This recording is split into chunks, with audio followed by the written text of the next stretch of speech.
We've been quite fortunate to work with some of the biggest artists in the world. Pay all the business bills, business is secure. I don't do a lot in my free time. I would have had that in London. Everyone having like 4 different jobs to try and like the hustle. When I moved there on some projects, I was thinking that I don't know nothing.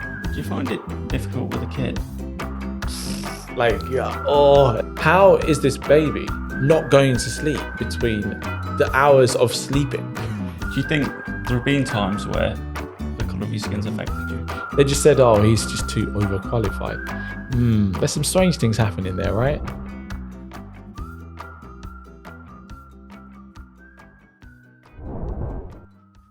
Hello and welcome to another episode of TED Talks. Today we're going to talk about the social media and how the video content affect the music industry.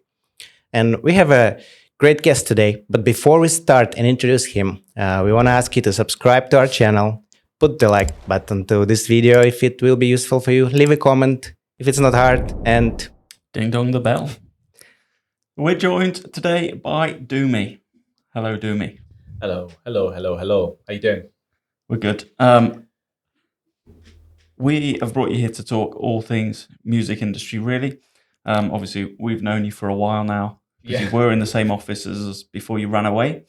So introduce yourself and tell the viewers a bit more about your background, your story. Okay, so my name's Dumi Siwo. I am the creative director and founder of Firmative Media. It is a creative agency that mainly focuses on music, brands, and the majority of content creation in a space that's probably changing, mainly in music. I stumbled there because we seem to be expanding in wanting to do more things in sport and other places, but the bulk of what we do is in brand and music. And we work with several artists. We've been quite fortunate to work with some of the biggest artists in the world, like your Ed Sheerans and see some of the up and coming artists that are breaking through, top charting artists. And to be honest, it feels like a privilege in the sense because we get to work in a space that I'm extremely passionate about. I wanted to be an artist myself when I was younger. So to then work in the industry that kind of facilitates my passion combined with the creativity that I've learned through my life, having worked in TV, worked as a freelancer, and also being educated fully for 6 years in film, television, and media production.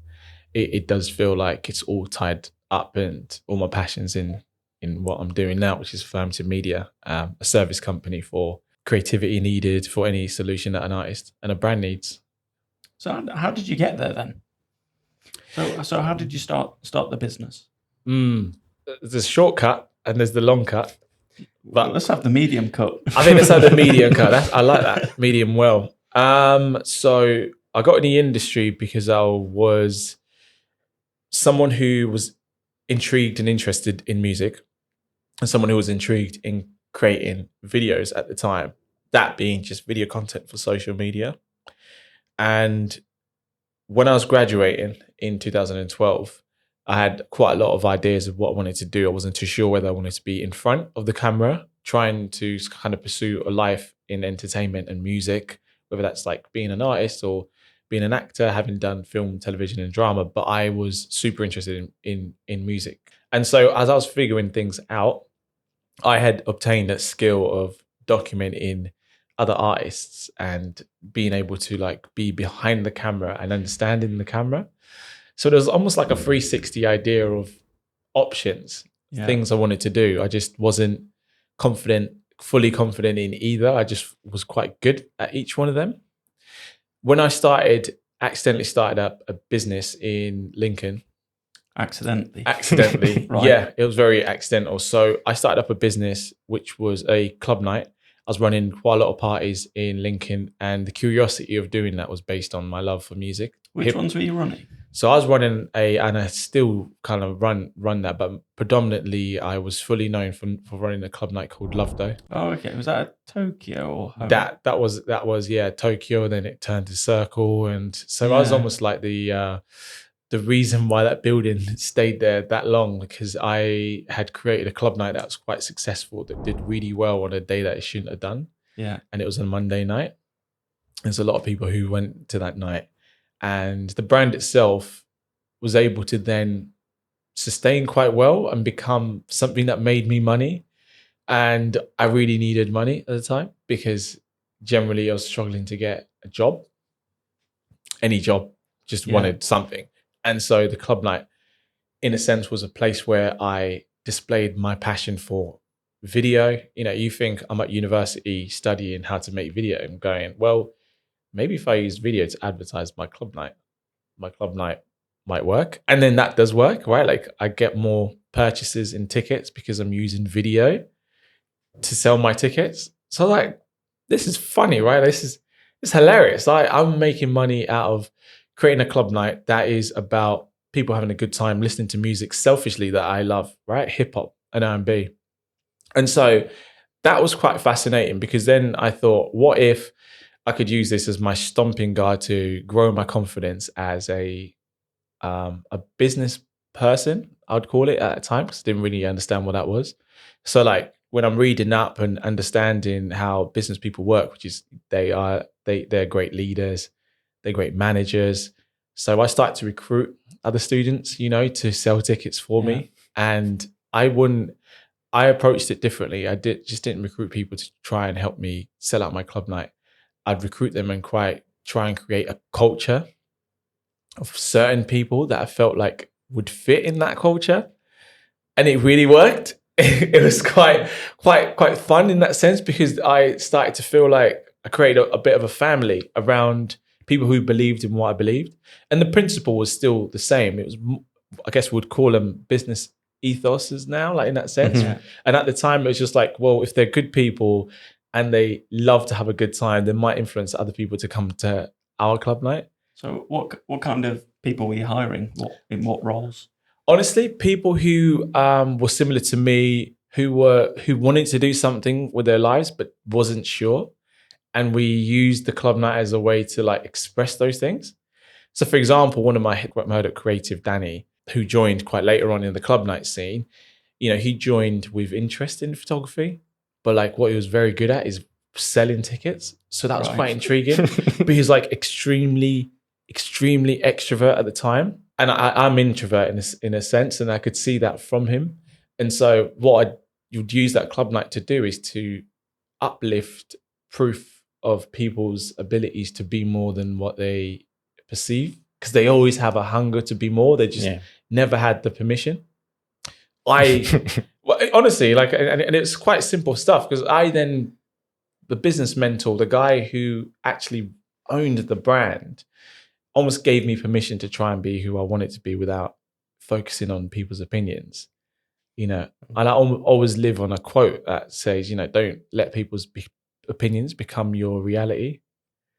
And to be honest, that's what attracted me to this podcast, because I think I find you quite inspiring, because you've come to a new country and you're doing your thing. You know, I'm trying. Yeah, it takes a lot of self-belief and a lot of confidence. So I certainly resonate in that, and I see it in you as well, Tom. So it's kind of like we're similar in that sense. So those early stages were a lot about self-discovery, about business, and really not knowing what I was doing, but just trying to like collect the data. So every week on a Monday, I had data. And that data would tell me whether I'm being a great leader, a bad leader, whether I'm doing well in the business and where I'm not, and then how I can improve it. The biggest thing that made the most sense is to market my business. I needed to do a lot more on social media. And at the time, Facebook was huge, massive.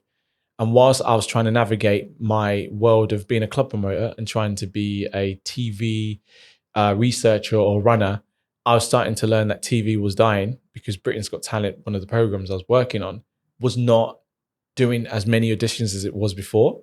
And the producers were going, where are people? Like, why are people not looking at TV ads? I'm going, because they're on Facebook. That's why. Like, do you have a Facebook group? Do you see like silly stuff? What is Facebook? What are Facebook ads? I'm like, oh my God, I've got to like really start up a media company, because I am selling tickets using Facebook and I'm making a business out of this, and it's being really successful, and I'm managing people really well to their thousands now. I've got so many people that kind of like respect what I'm trying to do with this club night. I should really actually now make the jump and start up a media company, because I feel like I could help an artist sell a ticket to their gig, sell music. That would be quite cool. What year it was when you was using Facebook?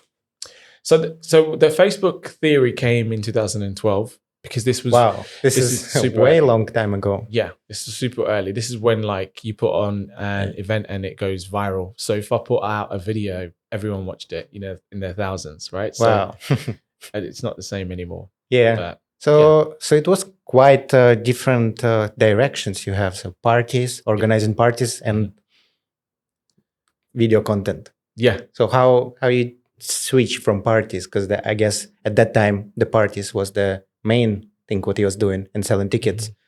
How do you switch completely to video production?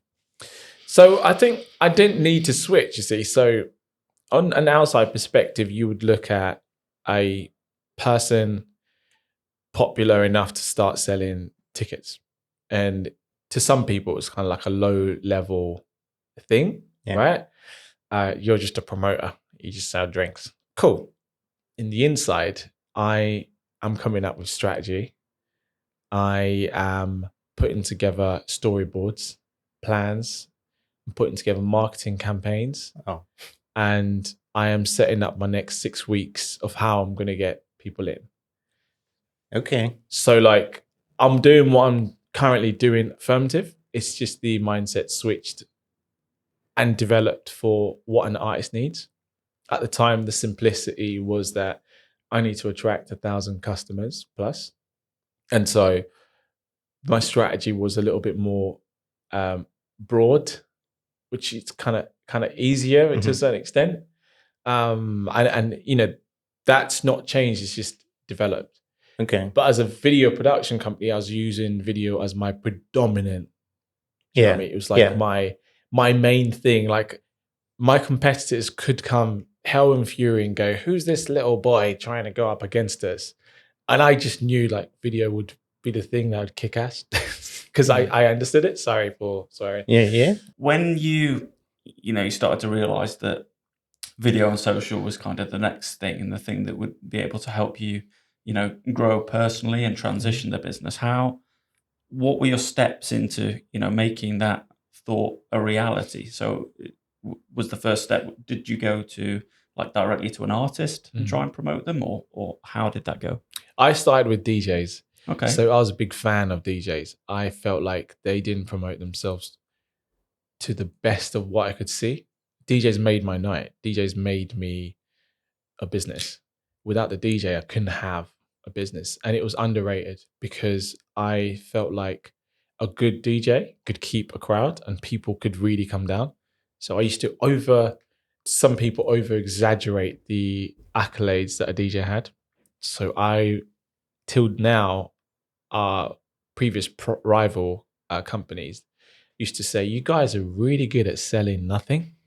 I'm like, what a backhanded compliment. But they made a good point, because we would take a DJ and rip it apart in the elements that we could see. That we could see that some of the DJs would have been on tour with, say, when Drake was around, when Drake was younger in the early stages, they toured with him. They toured with J. Cole, or they played some really big festivals. So we'd go, the best DJ in London who's played with Drake and these people. Yeah. I mean, if you're a student, like, I'm coming down. We're in Lincoln. It would uplift the DJs and it would make the DJs sharper, and they would really look forward to play our gigs, and people would come down to see those DJs, and the two collide with us doing the marketing and the customer come in because they're like intrigued by the marketing. Yeah, that built excitement. If you've ever find anyone in Lincoln who used to go to a Monday night, ask them how they felt. I used to go to a lot of those Monday nights. Come on! You can't remember? No, that was a messy period of my life, to be honest. But I did really enjoy it. Yeah. Probably too much. But do you think the stairs in there, like the entrance stairs, how was that legal? Like just slippery concrete slabs. You know what? I only ever saw two people slip and like I closed my eyes, didn't see what happened after. But yeah, people really survived those stairs. I don't know how. Yeah. How was there not more? What the stairs? Can you just, like, give me? Because really I never been slimy. there. I didn't know. To give you an idea, this building had beautiful building in a sense, right? You walk in, had this sort of like huge chandelier with staircases that kind of like took you up to the club night. Mhm. But yeah, like they're sketchy in the sense that if you're drunk, you're falling downstairs, right? But not so many people fell, you know? Not so many people. Yeah. But if you did, you know about it next day, I think. Yeah. Who was the first celebrity you worked with? So probably even how you get recognized. Yeah. And how they reach you. Probably first, maybe really popular one. So and after what I worked do you with think? DJs, Sorry. no, it's all good. So after I started to work with DJs started to put my name out there quite a bit. And every time I did a video, with video being so good on Facebook, the videos did really well. So I was quite known in the space as the video guy, which is quite good. And so with that, I think a lot of people started to like the style of video I was trying to do. I started to do a lot of the vlogs myself. So I'd go away with a DJ and I'd create a vlog. And so accidentally one of my friends or someone just saw something in me and they asked me to come to London and start shooting for football players. And that didn't quite work out because football players were not ready for content like they are now. But that was their dream. And then I accidentally met someone called Josh, who run a management company that took care of Sigma and an artist called Dan Kaplan. And then Dan Kaplan was the first artist I worked with. He had had a #1 song. People didn't know he wrote the song and that he was the lead vocal for it. It's quite a well-known song now. Like it's called These Days and it's by like the main artist is Rudimental. And it features Jess Glynn and Dan Kaplan. My mission was to use the knowledge I have to make sure that people know who Dan Kaplan is because he wrote the song and he features in the song. But whenever people talk about the song, they'll go, "Oh, that's that song by Jess Glynn." You're like, Dan Kaplan's in there.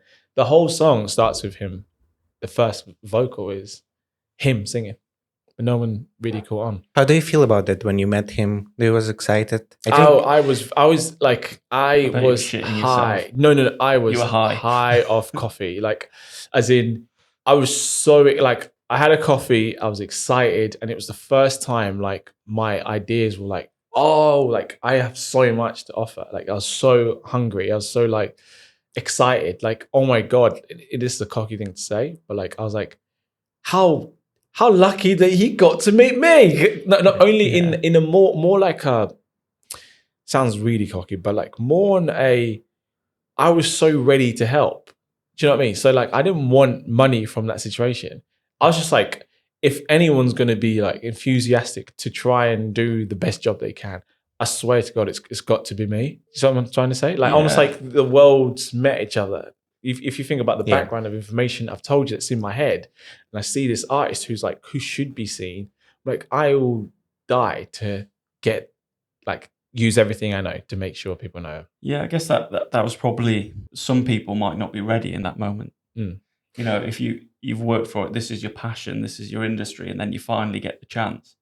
I guess it'd be really easy to kind of fall back in on yourself and just get massive imposter syndrome. I guess that probably speaks a lot about how, you know, your confidence has probably helped you as well. Because internally, if you're thinking, you know, in a position where I think if I was in that, I'd probably be shitting myself. I'm thinking, oh my God, I don't want to fuck this up. But the fact you've obviously grabbed it speaks a lot about you, I think.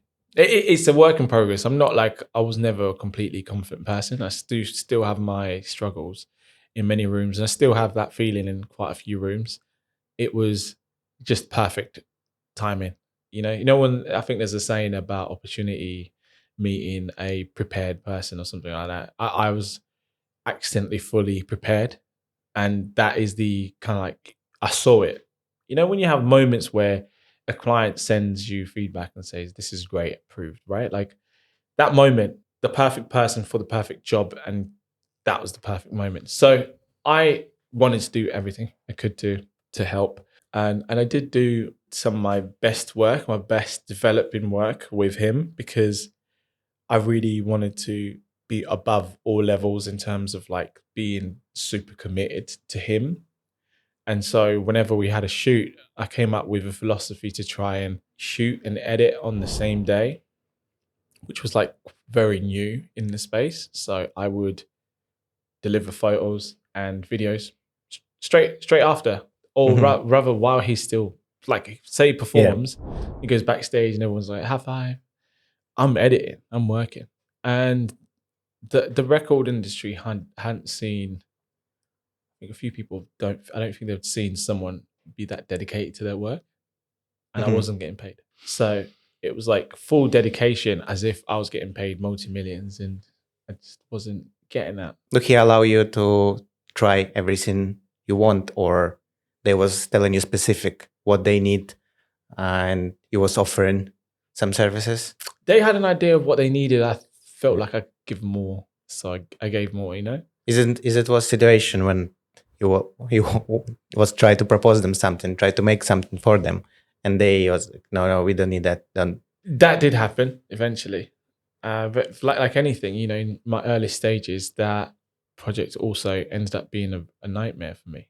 Like, because eventually, after a very long time, I couldn't be as impressive as I was the first time around, you know, because we needed to switch the gears a bit more when money was involved. So when there was a budget, I went to Warner Music and proposed.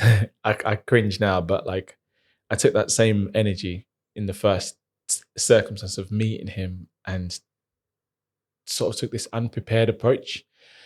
I must have sketched my ideas on a paper. Yeah. And I went to this boardroom at Warner Music and tried to propose that. How did that go? It went really well.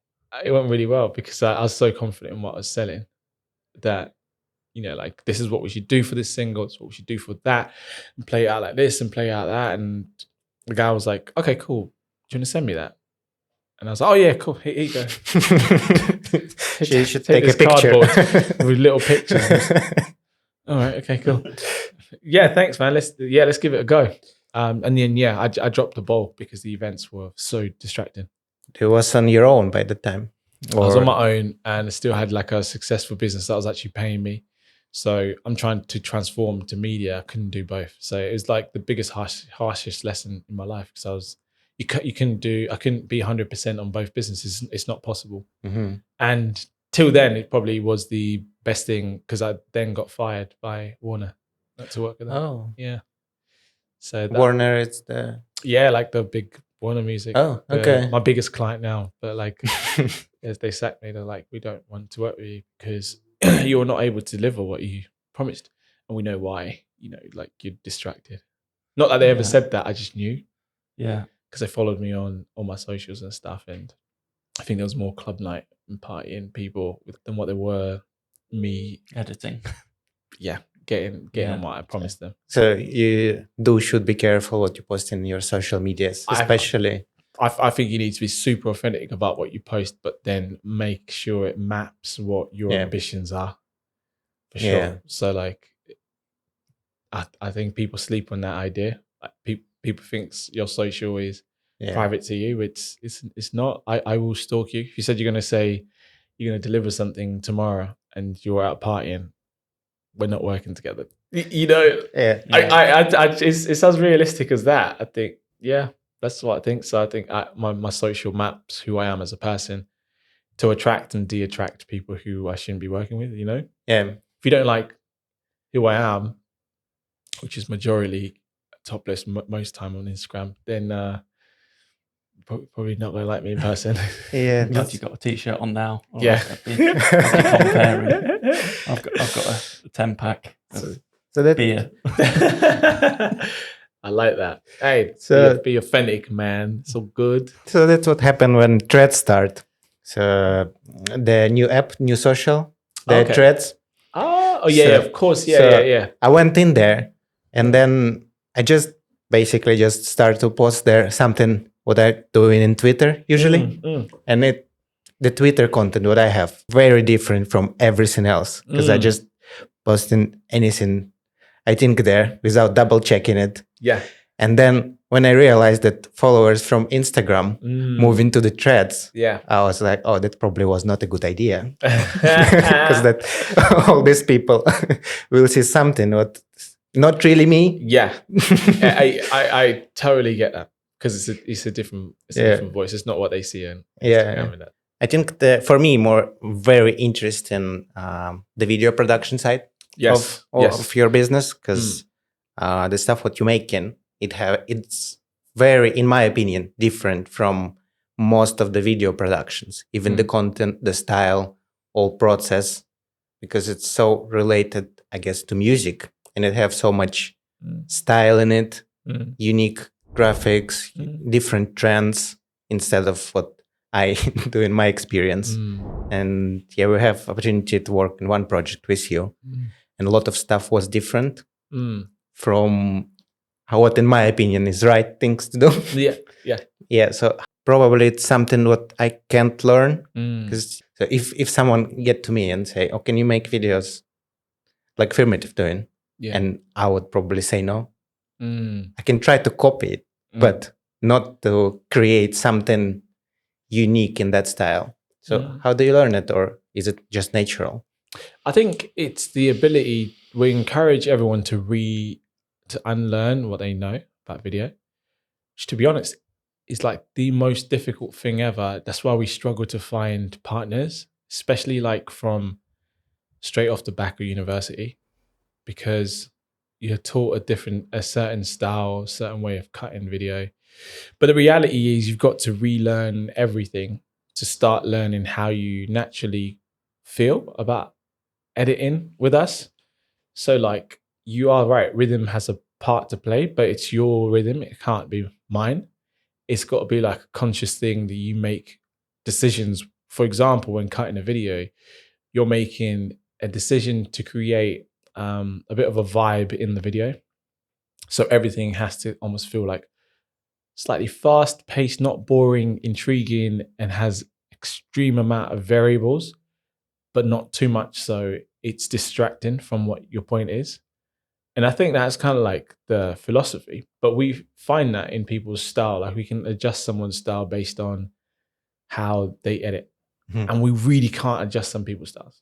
Yeah, I can imagine. So I guess you're using different people, different DPs for different projects, or it's mostly some guys you're working with and you work with them all the time, or it depends from the project. We work with a lot of people, but then there's certain people who get the rhythm of pace. And that's just kind of like a natural thing. You either have it or you don't. Kind of like the dance flow. Like you either think it's not. You might look at the edit and feel like, oh, that's too jumpy. That's do you know what I mean? Yeah. I know what you mean. Yeah. And some people might just cut chronologically, and that's not us. Like we wouldn't, even if we did a like a really super corporate video, we just wouldn't. I wouldn't allow it to be finished in a corporate way, so to speak. Would have to unlearn it, and well, we say fuck it up a bit, but like that's our style. We add a spice, like Jason, who works with us now full time, calls it the Firmative way. It's like we've got to add the Firmative way to it. I see that in many music videos, probably in fashion, a lot. Yeah, I have one case where I was hiring a crew for making fashion style video, and it was really different because we all was kind of struggling. Yeah, because it was first project like that for director. We have DP who was doing it in past, but in general it was difficult for us and for client to convince them that we're gonna do this. We need to leave this cut here, and so it was different. And I don't think you can learn that even if you've really educated, experienced. It's you just see it or not. Same probably like with design. One designers are just in general good, no matter how good you know software. Yeah, no, I think so. I think across web as well, everyone has a preference. So I think that, because are you sort of predominantly freelance with how you operate when you're bringing people into projects? So we've got obviously a full-time foundation like a core team. core team, and then we have a network of people who are close to Firmative, kind of like the sort of trusted circle, so to speak, and they are like our core freelance team. And then if we really have to then outsource out there, then we really we're quite desperate to help the client in that sense. No, it's similar for us. But what I was getting at is it's trying to cherry pick the person that you think will be right for the project, and understanding that after working with them, because everybody has a style, and obviously that kind of bleeds into whatever they do. So I guess like you're saying with the non-firmative way habits, I can see how they'd be really difficult to get people out of. 100%.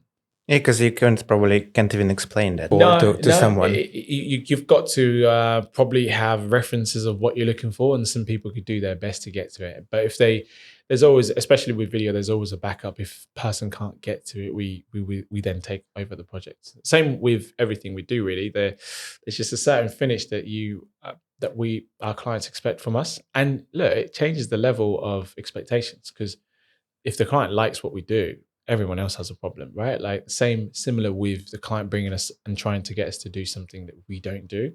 And we've fallen into those problems too, because stylistically we're not suitable to shoot that, and that's out of like 100 projects, there might be like a good small percentage where I made the wrong decision of having the wrong person on the job, and it's cost us money. That's similar to what you're saying. That's the game you play. You either understand your strengths and you have someone else replace those things that you can't do because you're doing it for the client, not for yourself. It's not about Firmative. It's about me providing that service to the person.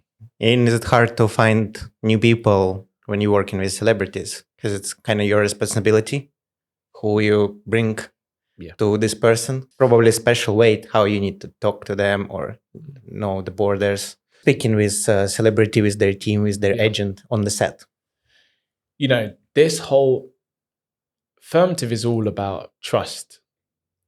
The artist trusts us to bring the best service we can because they believe, for whatever reason, a recommendation from someone in their inner circle feels that we could do a good job with the artist, which is great, amazing. That is the dream, for someone to feel that way, for a marketing manager specifically to feel that way.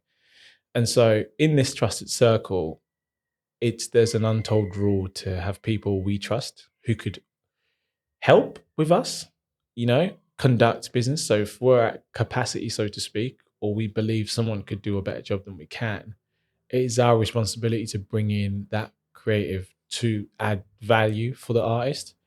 That's where we stand in that middle. Yeah. So that thing called the Firmative way is all based on like just having really good ethos and moral capabilities. So if you think about what I told you about my first business, right? Yeah. It's a culture of people who are truly like there for the artist to help and develop, and not truly there just for themselves. Mm-hmm. So I think my challenge in my position, Firmative, is to try and reinforce that. Mm-hmm. So I think business can complicate that idea, because a really talented creative, and every single person we've worked with is super talented, whether a job's been approved or not approved, majority of the time approved, right? Is that we believe they are capable of doing that. And so when they do it, something strange happens, right? When the door's closed and we make the payment to the freelancer that helped us, for example, in the project, things change. The project becomes theirs. Okay. But it's not. It's the artist's project. Yeah. We help facilitate that for the artist. Yeah. So, but there's like a real service. Yeah, but like a production service. 100%. It's a real confusing, because when tough times come as a freelancer, that freelancer might feel like, oh my God, I did all the legwork. I made it work. That's your ego talking, right? And it's not real. And it's normal because we're human beings. This is exactly what happens. But like, it's really hard to snap out of it and go, no, it's not about me. It was all about the artist. And this was the journey I took to get into the trusted circle. Providing that freelancer or that talented, creative can think that way, that they're there to provide a service for the artist, and we're part of that direction in that sense, because we're facilitating and we're adding the value, and we're essentially creatively directing that project to our client. It's very easy for them to understand the Firmative way, because then it becomes much more of my style can get adjusted, because that's what Firmative have built with their client, and that's what the client wants, that's what they asked for. So there's this chain of things. The only thing that breaks the chain is when people make it personal about them. And that's it really. And that's the hardest task I have at hand, because it's too easy to make it about you. And I say that because I've been there. Yeah. Right? You get in a project, you do well, you go, oh, I helped you. I did this. No, like it was never about me. Oh my God, crazy. Do you have the situations when something go really wrong and you get some, not conflict, but not comfortable situation with artist? I'll be honest, I've not had that, because I always go into the mindset of I'm there for the artist. So like, don't get me wrong, the pressures are extremely high. Like where we recently helped release all the visualizers for Rita Ora. It was her album visualizers. I think that's a really huge job and big responsibility, because those visualizers are going to be a visual representation of her music on YouTube, and it's her album after 5 years. So like the pressure behind that, behind closed doors, is that certain things are needed fast, quickly, creative directions all over the shop. And it is literally my job to like forget the noise. There are loads of noise, and get to the goal of completing a piece of art that the artist wants. So when the artist comes back and goes, this is great, and the feedback is like, thank you for being so patient and being so flexible and making sure this is out despite the pressures, you've done your job. That's all that matters, right? Yeah. But imagine if I was stuck in the conversations, the noise that happens behind it, where you go, you've not given me a proper brief, or like these are normal. These are normal stresses. Like I don't understand your brief. Some people might turn around and go, I don't want to do the job because I don't get the brief, because the brief never came like I wanted it to be. You see what I'm like? It's not about you, right? Like they send it on WhatsApp. They send me a voice note. Get over it. Like, do you want to make sure Rita Ora has visualizers or not? It's probably more after client give it to you, your responsibility to make a brief for your team. It's more important than artist. I think that is the hardest thing ever, because you got to get over yourself. That, and even that conversation, how you meant to have as a man to man, girl to girl, like how you meant to have that conversation for you to get over yourself. I think that's a really tough conversation, because you have all the right to be frustrated by anything that frustrates you. We've really like been working the last few years of allowing like the stress to be what it is, or the pressure to be what it is. And that is the Firmative way. And that's quite a lot for anyone to get their heads around. How does the process work when it comes to, you've been given a brief in the business? Is it mainly on you to kind of decide a direction, write a proper brief and send it out? Because what I'm sort of thinking about is you're obviously busy all the time. You've got loads of projects on. I'm sure sometimes you kind of don't know your ass from your elbow, and you've got to dig yourself out of that. So I find personally, I don't know, you struggled with this as well, where you're really busy and you're kind of stressed and there's a lot on. The creativity kind of fails, and then you have to kind of dig yourself out of that. So I'm just wondering, are there any times where you experience that, or do you have a process in place where other people in the business are responsible for the creative direction, or how does that look? I think, look, every project is very, very different from each other. So you've got to be mentally, my thing is you got to be ready mentally yourself in your life, like in your personal life. So when you show up, you're ready for all stresses, because flexibility does cause you to be successful in a sense if you're flexible in this creative space.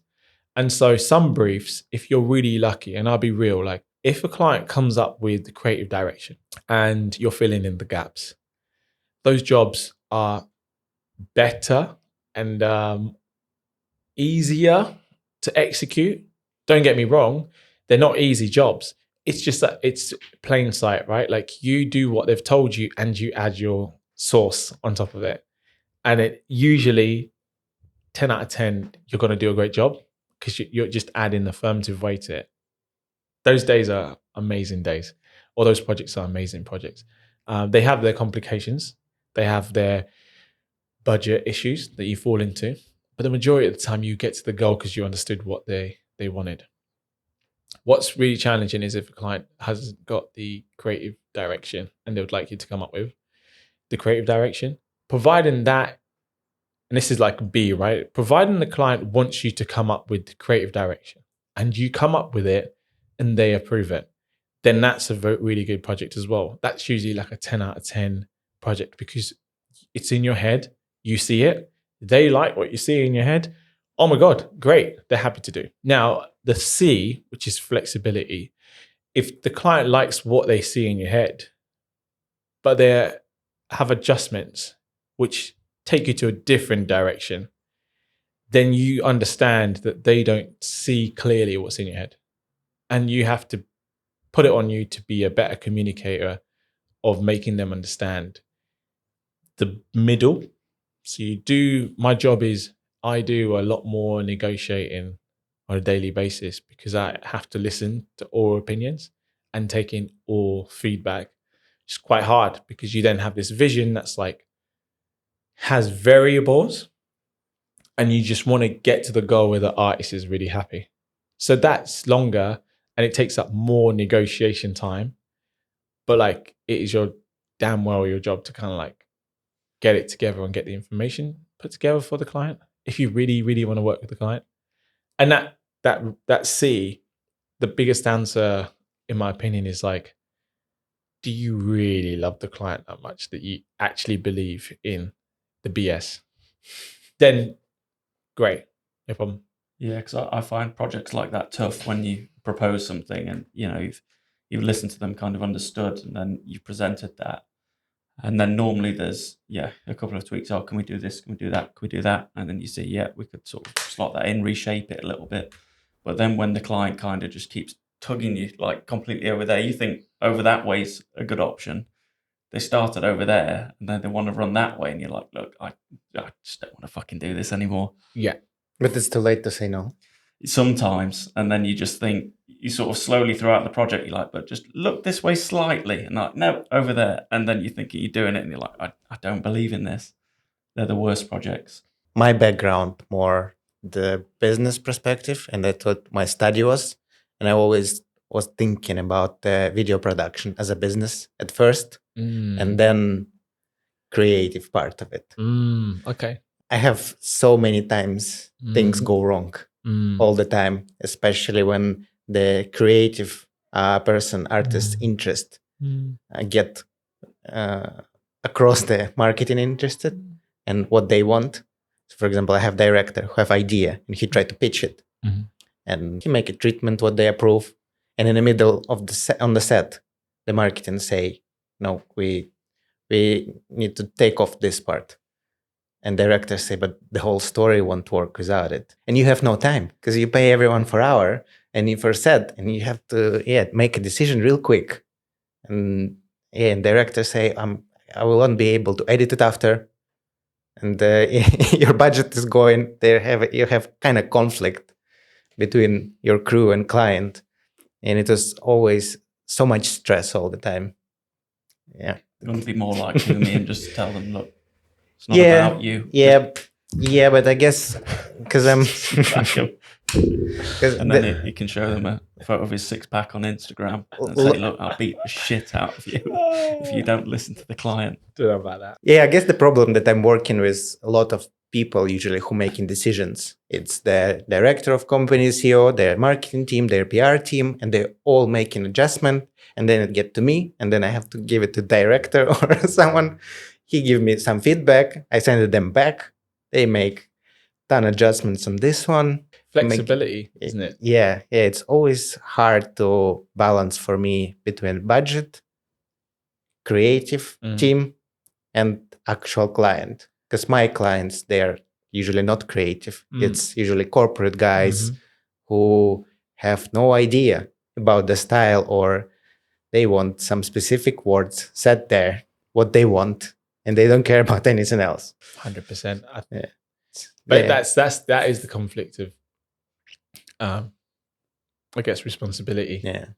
Yeah. So it's interesting how you have freedom to create in many ways, from the filming, from the make the treatment and ideas and propose artists, the way how you can help them. Yeah, and for me, I usually can just do what people ask. That's a really good trait to have as well, and that sounds really much like being a really good producer, which becomes the step challenge in our space. Once all that's done, you need a really good producer. Why are you still in Lincoln? Oh wow, why are you still in Lincoln? Why are you still here? God knows. Because I know you obviously do a lot of work up and down the country. And you travel a lot. So why are you still here? Is it, because this is where you feel at home? Is it because obviously family's around here? Because none of your clients are from Lincoln, I guess. No. Yeah. No. So I've never really said this, but like, if I'm really honest, aside from a lot of benefits of being here that have helped Firmative grow, I personally put mental and physical well-being at the forefront of everything I do, because when I first did my first business, I didn't, and I think that was such a stupid decision. And then the more and more I've read about things, it seems like some of the highest performing people are extremely disciplined. Like they really are in a space where they're completely comfortable being in their heads and in their bodies or whatever. So I thought I could stay in Lincoln for, I think it was like £12 membership at Pure Gym, and have a £80 office. At the time, my ex-girlfriend was helping me out with food because I couldn't really afford it. If I could do those three things, where would I end up? And if I can afford a book here and there, then what would happen? And I think the more I became much more mentally disciplined in like having small routines, small things like read every day, wake up earlier, and for some people praying, some people meditate now, like that self-awareness of being able to understand what I want from my life, that stability was like so peaceful that when I started to then think about business, I could operate properly. I don't think I would have had that in London, because when I was living in London, because I did move there for a little bit, I was I was chasing like everyone else was. I remember like just everyone having like 4 different jobs to try and like the hustle mentality. I liked it. I like London for that. I thought like having the hustle mentality is embodies who I am as a person. But I thought that there was probably like a smarter way of doing that without dragging your mind and your body into the dirt to try and get it in. So I think I want to get into working extremely hard and being one of the best performers, but like, what if I can do it and have like mental clearance of what I want from it? I wanted to wake up in the morning and be like, okay, I'm still chasing that dream. Yesterday was one step. This is great. This is, do you know what I mean? Like that 1% is amazing. What do I need to do today? Let me figure this out. The peace you get from Lincoln is just, it's underrated. People are too like glorified about, you need to be in London where it's business. Like, well, do you respect your peace? Because that is where in my opinion, right? Like, yeah. That is where the power is for me. It's kind of like I can think clearly. Yeah, because I have I have a story. When I just moved in, it's your turn for a story now. Yeah. So when I just moved in here, we don't know each other yet, and I just remember that I get to work really early, probably about 8, and there was nobody in the building except you. You was already there working. When I was leaving after everyone at 6, you was still on work. And I was thinking, how is that possible? Because I am like pretty put 100% of my effort in what I'm doing, and you work more. Then I saw your Instagram, and you was at morning already in gym, even before before you get in work. And after I get home, I'm extremely tired. I just get home, have a dinner, and I watch you. He's already fucking eaten, mate. No, he is with kid, have with his son, spending time, have full of energy. And I was just thinking, how is that possible? How you have so much energy? And it was not one day; it was almost every day. And I was impressed. To be honest, That's the biggest compliment I've ever had. Because it's not easy, but I think it's what you just told me. I couldn't have that in London. I probably could, but like it's so much harder to do that because I'd have to figure out how to pay my bills, and I just didn't have the high liability down in Lincolnshire doing that. And I made London fun for like Lincoln fun for my mind to be interactive enough, you know. Yeah. But let's talk about like the idea of staying in Lincoln. And it's like that is really hard because creatively, I'm not like supercharged as far as I feel like I can go. They are like incredible creatives who think so differently in London that I do feel like sometimes I do miss out on being influenced by those people. We work with a lot of creative people, fortunately, and you know, when they deliver their work, I learn from them, and I go to many shoots and I'm like, oh my God, like, wow, this is great. It would be nice to be closer to those people all the time. But then it's that, like, do I want to be distracted by my goal? So my future doesn't look like I'll be here, to be honest, because my older self feels like my foundation mentally is in a great place. So I'd certainly want to be surrounded around more creatives who are, or even people who are entrepreneurs growing their businesses, like similar to you. Yeah. But so we could share business information. Yeah, I think that's what helped me a lot in what I'm doing when I moved to Moscow. And it was all the industry was there. Same how you're saying, the directors, DPs. Because when I moved there, I thought I know everything. And after first months of working on some projects, I was thinking that I don't know nothing. There's so much things. And in 1 year, I learned probably more than for years. And I used to live in big cities. So when I'm in Lincoln, I feel a little opposite because it's too peaceful. Because I so get used in my life to rush to big cities, to always busy. And it's just how I grow up. Yeah. And now when I'm here in small town, this is very peaceful. Yeah. I'm sleeping really good, not like before, but I every day think that I'm missing something. Yeah. And I just don't know what. That's challenging. How about yourself, Tom? What's your? I don't know. Well, he was living in Sheffield. Yeah, but then you're back lived there, but I just don't know. London kind of excites me. It costs so much to live there, and you know, it's just a massive risk because then I think what is enabling me to grow the business now, kind of no self pressures on myself. I don't feel like I need to bring the money in. The money's there that I can, you know, pay all the business bills. The business is secure. My rent's fuck all. I don't do a lot in my free time, so I've kind of took the pressure off.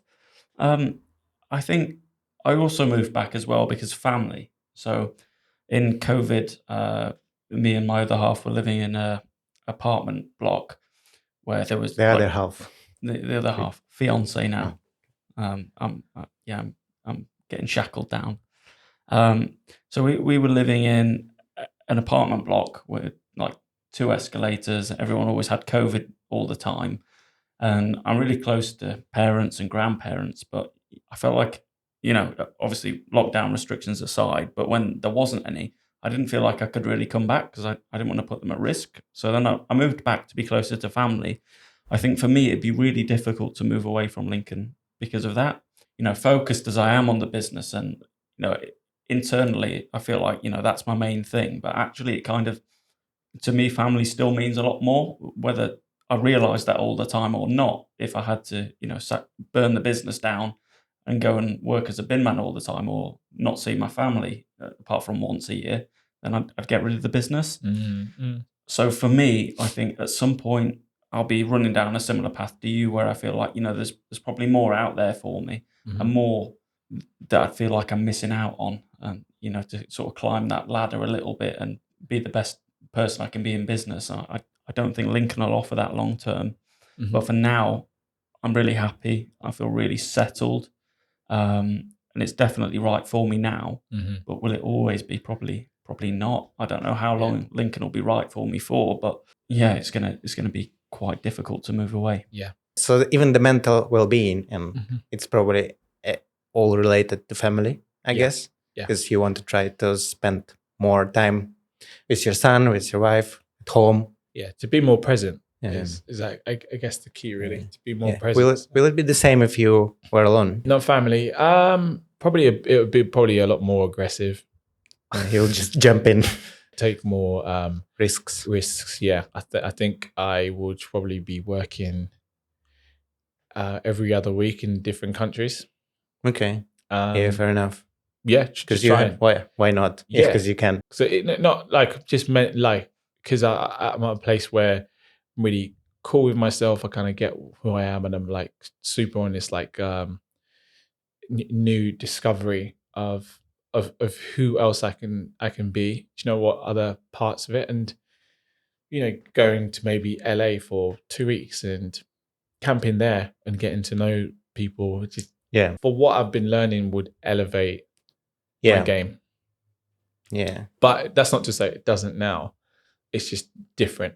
I find a different way to elevate the game. What would be some tips or advice to be more productive? To be more productive, for someone who struggles.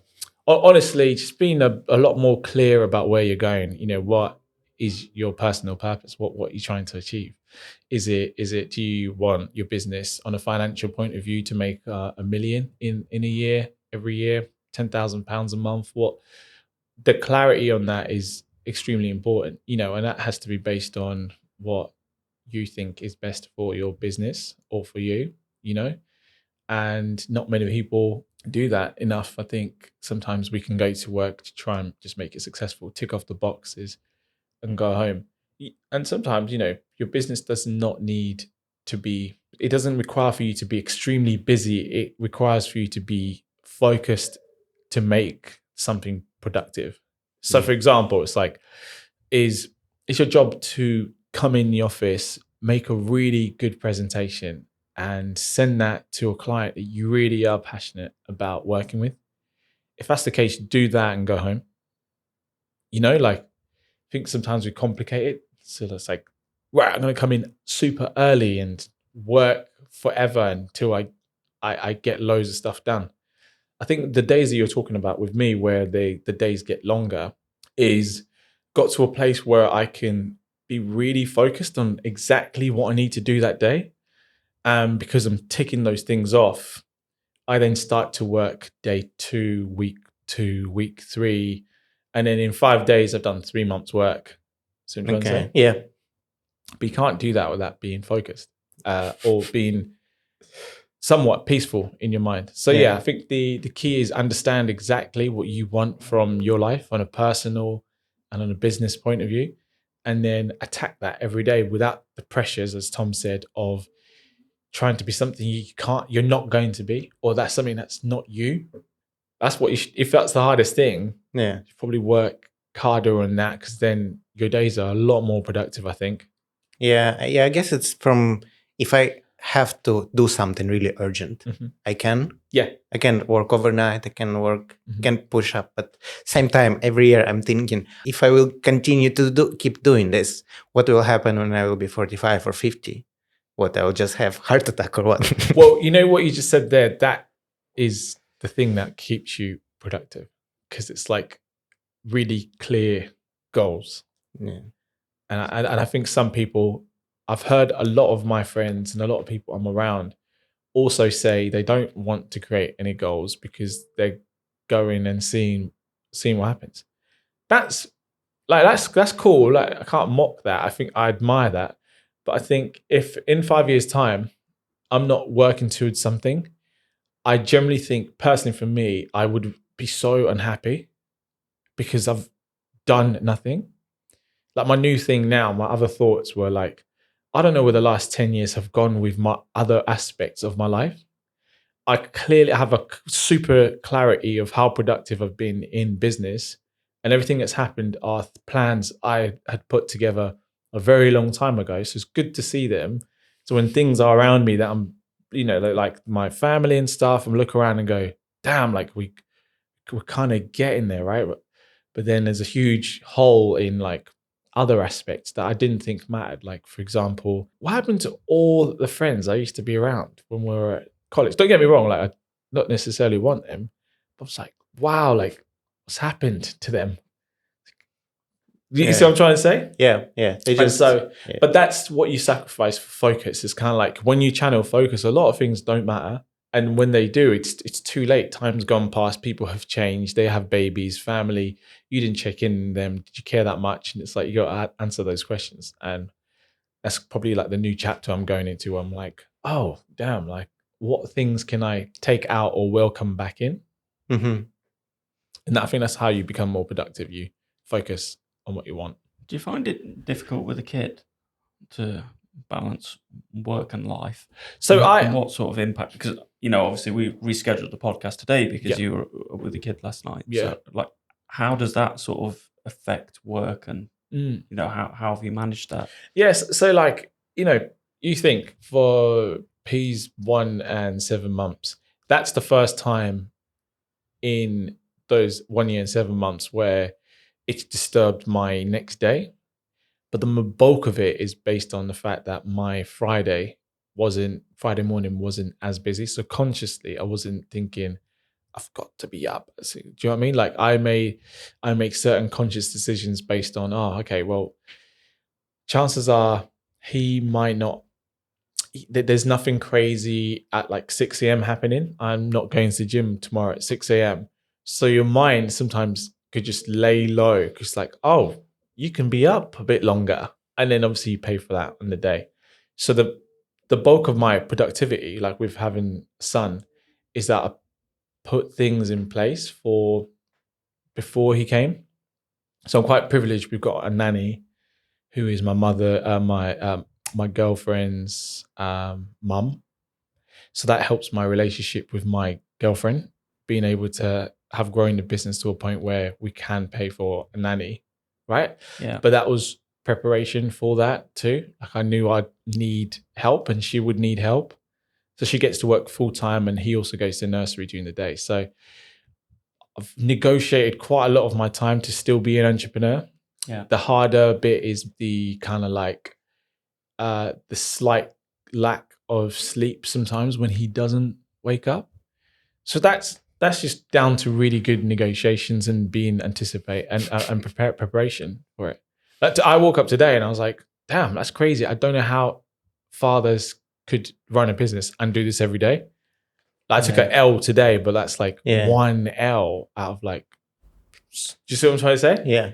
So I think a lot of preparation, and honestly, I'm glad you asked this question because I think I've got to actually say it out loud. It's like when you start building a family, like it's done. Wherever you thought you were going to be has to be on pause if you're not prepared for it. See what I'm trying to say? So because we're all like quite prepared with business wise, we did certain things like condensed down or doubled down before the moment came closer, and then I leveled up in my work. So when he was there, we had everything in place, and it was like prepped for it. But like anyone building a family and trying to run a business, you better be damn prepared because it's like it's a whole different world. Yeah. No, I can imagine it's really difficult. And I've seen people with normal jobs struggling. And you just think, how do you make it work? Well, probably it's easier as full-time job because you can plan your day properly. Yeah. Because you're working from 9 to 5 and you know what times you're out. Yeah. I think it's also very challenging for, so say like someone who has structure. Someone who has structure in that 9 to 5, they give maternity for men as well, right? So like you've got some time to help out as much as you can. cool. But then also, I think the challenge is if you're kind of like working 9 to 5, right? You're quite capped in how much more you could do. So when like you have a family and you want to do more for your family, it's really hard to make more money, not because you can't, but because your structure is not placed in a place that allows you to have more time. And also habits. If we speak about habits, if you get to a point where you are consistently doing certain things, helping your wife or whatever and working, that habit is what's going to be the USP of your son growing. So then you ask yourself, what kind of emotions does it leave for mom and dad when the son's grown, right? Some people have resentment. Some people can be in a place where they are wanting to take those 2 years back because they feel like they needed those 2 years to elevate as a person. So I think it's just it's down to preparation. But I do envy people who do work 9 to 5 in that sense, because they're certain you can help more. It's really hard for me to help any more and run a business. So, but then the value of the sort of success of the business has helped me put things in place that made our relationship better, right? So double-edged sword. Whichever way you go, you're going to have the same challenges. But one thing behind the door that you cannot, I don't know why podcasts don't talk about this much, is that it is the hardest thing you will ever do in your life. So like when people see pictures of like cute baby, oh my God, so cute, so great. No, it's not cute behind the doors. It is, don't get me wrong, like it is the majority of the time, but there's some really like crazy, difficult things you're mentally trying to understand. Like, how is this baby not going to sleep between the hours of sleeping? Honestly, try and get your head around that. And guess what? You cannot do anything about it. You don't care. Oh my. Yeah, like you're looking around and you're like, no, does he understand that I've got a big meeting at 6 a.m.? No. Like literally he gets even louder as it gets. So you're trying to say, so that is like ultimately, I was thinking last night, this is ultimately my biggest challenge. And when you change your mind, like I'm so excited to figure this new chapter that he's going into, then it becomes a bit more exciting, but it's definitely tough. So I saw one of your reels on Instagram get 500K view, and it's with your son. Ooh. And it's yeah, much more than everything else. So as a content creator, especially working with social media, do you think you can make on purpose something that can get so many views, or it's algorithm unknown, it's just luck? The hard one. It's a hard one. It's hard. I think algorithm definitely helps. Timing helps for sure, and going viral is kind of lucky, isn't it? In a sense, because that's what it is. It's like a lucky moment that we call it moments, don't we? We call that like a moment. So it's a moment of time. It really it happens or it doesn't happen. But I think when you understand the data, you can use things that certainly seemed to be quite an interactive thing, and repeatedly they tend to perform higher than the majority of the things you do. Not saying like having the baby picture, kind of like baby video, helped views or whatever, but I think that was just it was a moment. If you watch the video you're talking about, I'm generally struggling to stay awake. It wasn't exhausted planned for sure. Yeah, I actually remember, like as you said, like I'd had a long day and then gone to the gym twice and then come back to watch whatever was on TV. It was probably not even 8 morning. Yeah, right. He'd already finished. He'd been to the gym twice, 8, done 4 hours of babysitting, 18 hours of work, and it was only 9:30 in the morning. So and then go the full day's make work to do. party at nightclub. Yeah. I am that guy that people make jokes about motivation. Oh, it's great. I am that guy. But yeah, no, certainly. So it was that moment was because the moment was natural, and that's what really is working on social. Like if you find a natural moment, if you guys ask me the right question and it resonates with someone, and it resonates with, say, a lot of students, if it resonates with my man right there, right? Like if he's preparing to get into the industry and there are many more people like him at university in his space, like the whole of, or maybe 90% of them will respond really positively if he thinks it is, Yeah. So when I heard you talk at Entrepreneurs Connect, when you were on the panel there, you touched on something which obviously I've got no idea about. That was when you were starting out, you found, or you perceived that being black in business had an effect. Yeah. Can you kind of elaborate on that? Because as we were saying before the podcast, when we were kind of sketching through what we had as a white guy living in a 98% white city, I've just got no idea how it could affect. There's so much context to this, but what I will say is this, like, movements like the Black Lives Matter movements don't just happen or spark kind of a conversation globally without it being a problem. And I think what's quite interesting is there's almost like a secret club of not just black people, but I guess majority, okay, black people. But like there's a secret club of a lot of black people that face subtle racism, and it's offensive.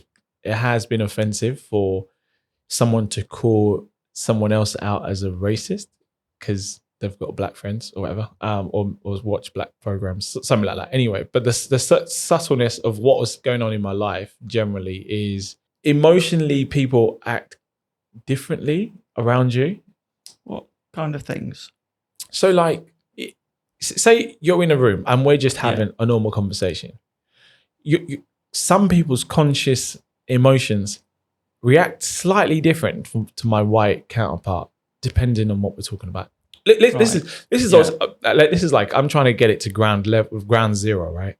So like, if we're both in a conversation, say I've got a white counterpart friend in a social environment, and we're both talking to a girl. Let's just say that in like me being younger, and we both like the girl, she's attractive, and inevitably she probably has to pick who's more interesting or whatever, like, or more attractive or whatever. Anyway, it'll be you, bro.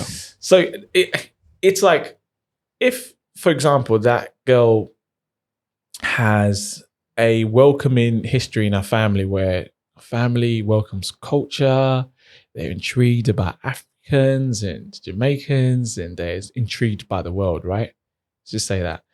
Then the kind of conversation, her conversation is much more like, interested in both of us as people, because the idea of you being black isn't like a triggerer. She's just interested in conversation. If I make my conversation very similar to my white counterpart as a mutual conversation, like we're having one now, there isn't a problem.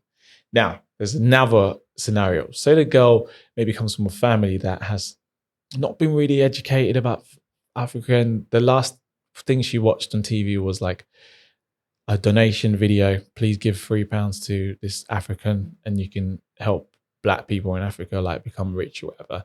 And her dad maybe comes from, I don't know, like somewhere in Lincolnshire, and think black people are like criminals or rappers that basically like come from the hood. Cool. So that girl might not respond the same way, but like we wouldn't have the same conversation because she'd just see me as the black guy. See what I'm trying to say? Does that make sense to you? Yeah, it does. Obviously, I can't understand it, and it makes sense what you're saying. So, do you think there have been times where in business, like the races specifically, the color of your skin's affected you? Yeah. So you think about that, what I just said there as the foundation of conversation. Yeah. So then let's go in a board meeting and I walk in.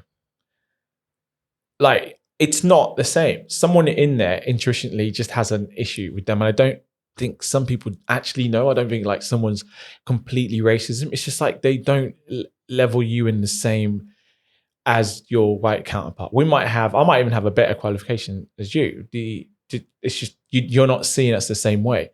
Just like on a daily basis, I could walk in the road and someone might just drive past and say some outlandish racist thing. Why? Like, it's just, that's how they see their world, right? And then you try and navigate your way around like school. Like my first day in the UK, my first day was people just touching my hair and my skin because they didn't really understand it. Like, Yeah, like real life. Like, who are you? Like, how did you get to the UK? Did you travel like on a boat? Did you swim here? Like, did you live in a hat? You're like, what the hell? Like, some disrespectful questions here. Or one of my stereotyping you, like a guy who perhaps was like a smoker would come up to me and go, you should be smoking weed, man. You from Jamaica. And you're like, what the hell is that? Anyway, there's humor to it, but then there's seriousness. Like when your life is involved and there's in institution racism, that's crazy because you're working your hardest to get the same benefit as your white counterpart. You're probably really working harder because your parents have told you to like look out for it. And for some reason, you just never get the jobs. So when I came out of university, I just never like got the jobs. Don't get me wrong, like I have my flaws. I understand that I'm not going to get every job, but like it's just strange. Like, how am I struggling to get jobs? And my dad, say, who traveled from Africa, who had like one of the highest accountant level, like he was successful and well educated in Africa, comes here, cannot get a banking job. They just said, oh, he's just too overqualified. There's some strange things happening there, right? My mom, who's been a senior nurse for like 12 years, like how is she still a senior nurse? Like she's applied for all the other jobs, but then her white counterparts, some people even come into nursing for 2 years, get that. So you try and navigate that world of trying to consistently prove to people that you are super talented. It's extremely frustrating and the opportunities just weren't there. That makes sense. Do you think in music, because obviously you're in There's creative business opposite. in music. Yeah, because I mean, like, obviously this is through the lens of a white guy looking in, but music's so multicultural. Do you think it has an impact there, or? I think it has probably like a bigger impact there because the reality of music is it's commercial. So if you're an artist and you're black and you're making headline and making sales, like it's obviously you're good for business, fine. But what kind of contracts were written back before Black Lives Matter? I don't even know if it happens now, but you imagine some people were taken advantage of because they were so excited to be musicians. But like some white counterparts were not taken they didn't take advantage of them as much as they did. I'm speculating here because these are the stories I've heard musicians come up with. They've gone, that like, why have you treated me that way? You blindsided me, but you didn't blindside my white counterpart. I grew up in a place where we don't have people of color at all. Yeah. And probably first time when I see someone is dark skin was when I was 10-year-old or something. About like, because I used to travel because we don't have money it's interesting, but we was listening only hip hop.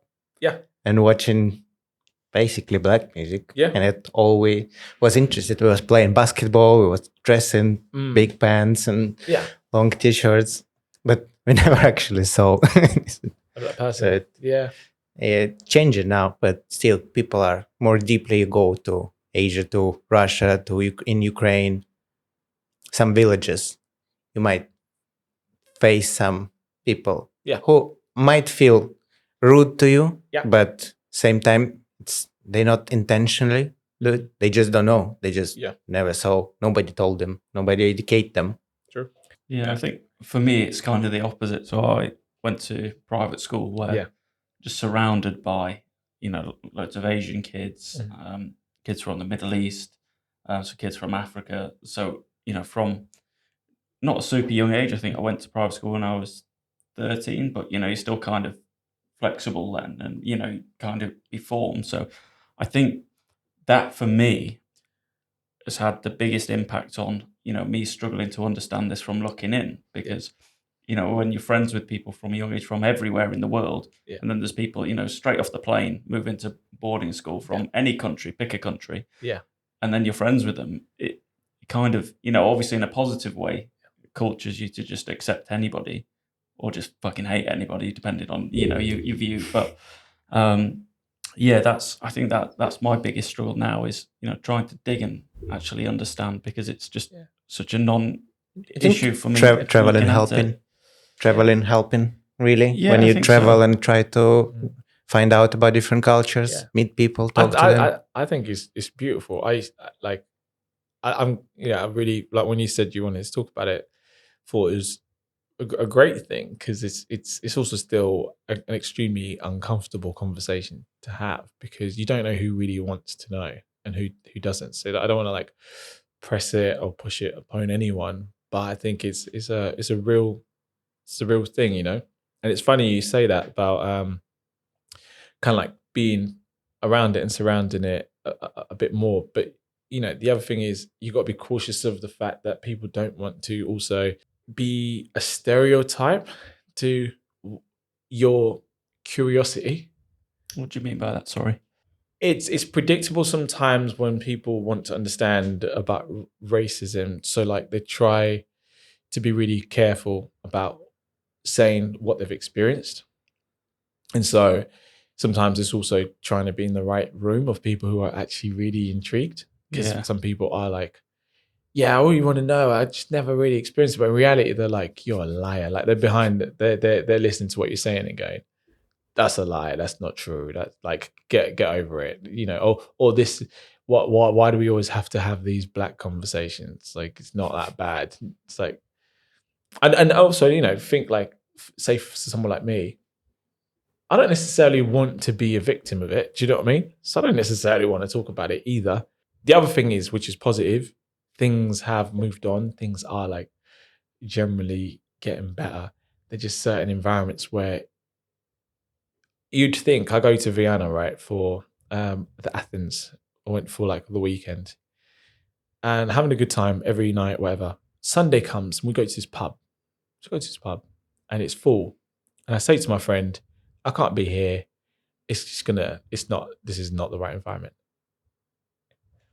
Right? Like, but fortunately he's aware of it because his girlfriend was mixed race, da da da da. He's just like, cool, we're out. But those spaces are still available.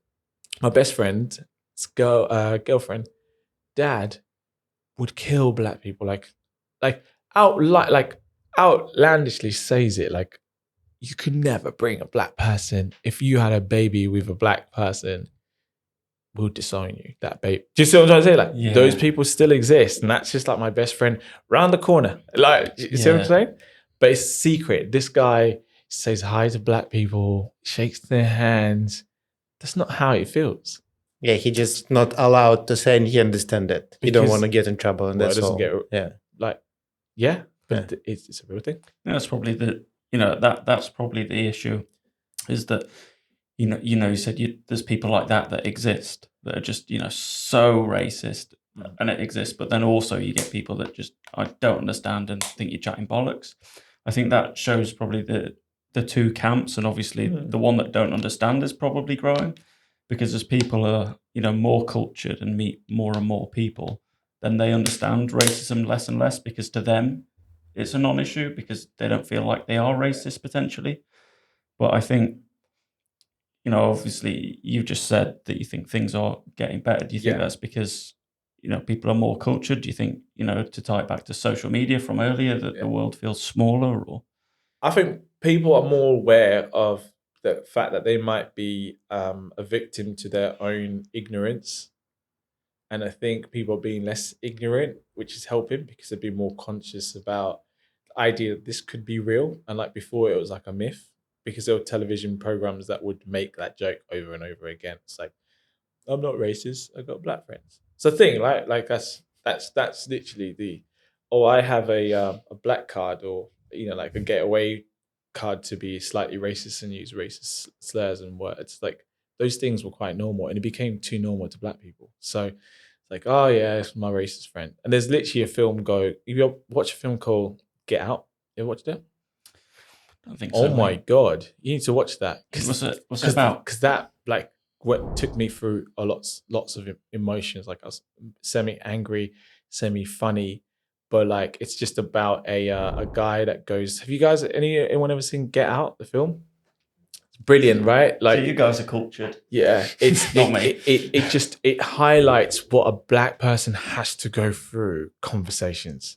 It's mad because then you answer them automatically, but because it's on TV, like, yeah, oh, like you almost get angry because that is you. That's me on a daily basis. Like it has been when the jokes come out, especially in school, like with friends and stuff. It's like the kind of like jokes you'd get are like, oh, you're black, you could do that, and you're like, oh my god. And also the high expectations as a young person, just like for some people they have these high expectations, and some people they have the lowest expectations. So when you do something, you go, you're not meant to do that. You're black. It's like if you swim in my time when I was kicking ass and hit like swimming and beating my white counterparts, they're going, how are you doing that? Your bones are so dense and you're black. And you're like, oh my god, this is.